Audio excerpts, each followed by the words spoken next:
పిఠాపురం నియోజకవర్గం గొల్లపురంలో ఒక మహిళపై ఒక వ్యక్తి కత్తితో విచక్షణారహితంగా దాడి చేసి హత్యాయత్నానికి పాల్పడ్డాడు. తీవ్ర గాయాలతో రక్తముడితో ఉన్న ఆ మహిళను గొల్లపురంలో ఎస్ఐ జానీ బాషా చికిత్స కోసం 108 అంబులెన్స్ వాహనంలో పిఠాపురం ప్రభుత్వ ఆసుపత్రికి తరలించారు. గొల్లపురం నగర పంచాయతీ పరిధిలో ఎస్సీపేటకు చెందిన నేకూరి రాజలక్ష్మి అనే మహిళపై వేమగిరి సురేష్ అనే వ్యక్తి హత్యాయత్నానికి పాల్పడ్డాడు. రాజలక్ష్మిపై వేమగిరి సురేష్ కత్తితో దాడికి పాల్పడి ఆమె తలపై శరీరంపై విచక్షణారహితంగా నరకడంతో రాజలక్ష్మి తీవ్ర గాయాల పాలైంది. రాజలక్ష్మిని గొల్లపురంలో ఎస్ఐ జానీ బాషా 108 అంబులెన్స్ వాహనాల తొలుత పిఠాపురం ప్రభుత్వాసుపత్రికి తరలించారు. ఆమె పరిస్థితి ప్రమాదకరంగా ఉండడంతో అక్కడి నుంచి కాకినాడ ప్రభుత్వాసుపత్రికి తరలించారు. ఈ ఘటనపై Pithapuram police circle inspector Srinivas ఆధ్వర్యంలో పోలీసులు కేసు నమోదు చేసి దర్యాప్తు చేపట్టారు.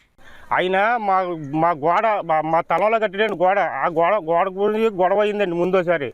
అయితే ఈ మమ్మల్ని ఇంటికాడ లేనండి, ఇంటికాడ లేకపోతే మా ఆవిడ మీద నరికేసాడండి. అంతకుముందు వాళ్ళ మేనమామని నరికేయండి. వాళ్ళు నరికితే ఈ పాలు గొడవ వచ్చిందంటే సింగల్గా మనిషి కాపాడితే చాలండి నరికైనా చూస్తున్నాడండి. నరికైనా మాది గొల్లపురంలో అండి. ఏం అడుగుతులేండి, ఎవరు కూడా ఎవరు కూడా ఇక్కడ అల్లిపోతున్నారు చూసి తిట్టుకునే జరిగింది.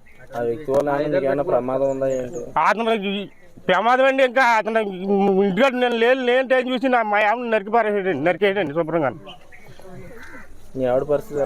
మా ఆవిడ పరిస్థితి ఎలా ఉందో మేము హాస్పిటల్కి తీసుకెళ్ళారండి. మరి ఎలా ఉందో ఇప్పుడు ఇంకా తెలియదండి.